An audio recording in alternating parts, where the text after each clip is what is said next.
So here, University of Chicago econ professor, career torn apart after criticizing defund the police. And the basic premise here is that this professor in good standing tweeted that he did not think defunding the police was such a hot idea.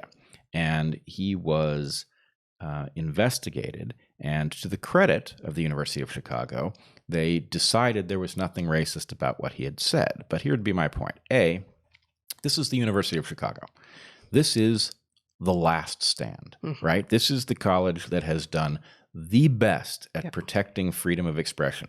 It's not like they laughed off. Its principles have been the beacon of hope for If there's a higher gold ed. standard, this is the gold standard. Yes. But they didn't laugh off the claim that he was racist for believing that defunding the police was a bad idea and said so publicly. They looked into it, right? So that's where we are. For a tweet, which, Zach, can you just put it up one more time?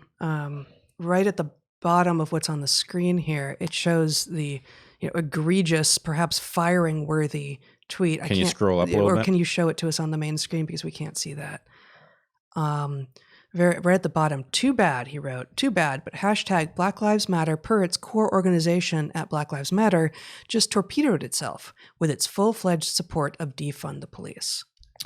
So, yeah, it's jaw-dropping because... That's it. So, defund the police, right, is obviously an ambiguous hashtag, but I would argue deliberately so. And many people will tell you, oh, we really do mean completely defund the police, end the police.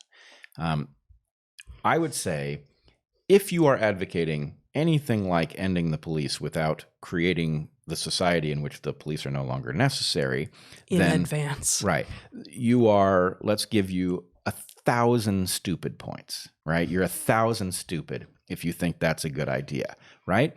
Now, let's take it one step farther. Not only do you believe that defunding the police completely in advance of fixing society is a good idea, but you think that anybody who is skeptical of that idea is inherently racist. Okay, now are you 100,000 stupid if you believe that? I mean, it seems to me it's this is not how you normally talk. No, it's not how I normally talk, but this idea is so bad. I mean, as we are now discovering in the Chop Chaz, right? Yeah. The Chop Chaz now has chop. 3 shootings, one of them 3 now. Fatal.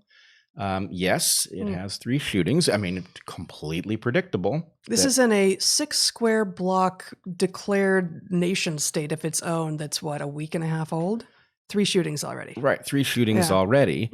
And, we see, that the people organizing this zone haven't a freaking clue how things work. So there's one piece of video in which they are begging paramedics to come deal with one of the shooting victims, but there's another piece of video in which they're actually ushering the cops out and driving them off of the same incident.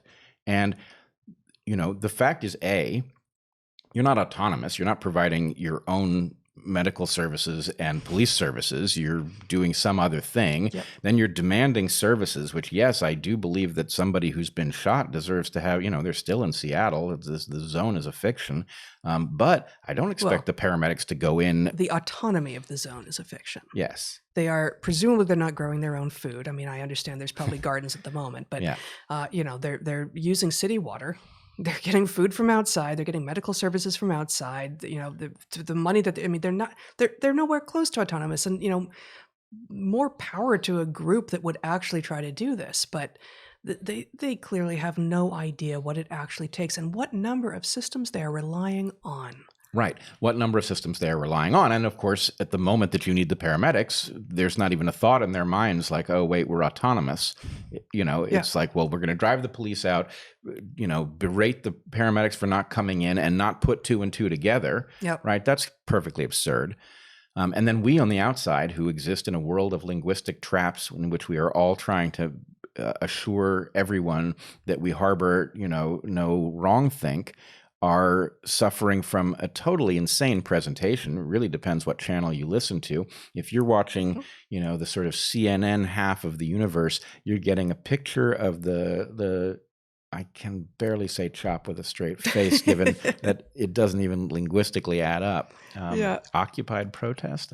It's an occupation and a protest maybe, but you don't occupy a protest. But in any case, if you're paying attention to the sort of left-leaning mainstream press or nominally left-leaning mainstream press, you get this picture of it's a festival, it's like a party, it's a barbecue, it's, you know, the next version of Burning Man. It's all hunky-dory.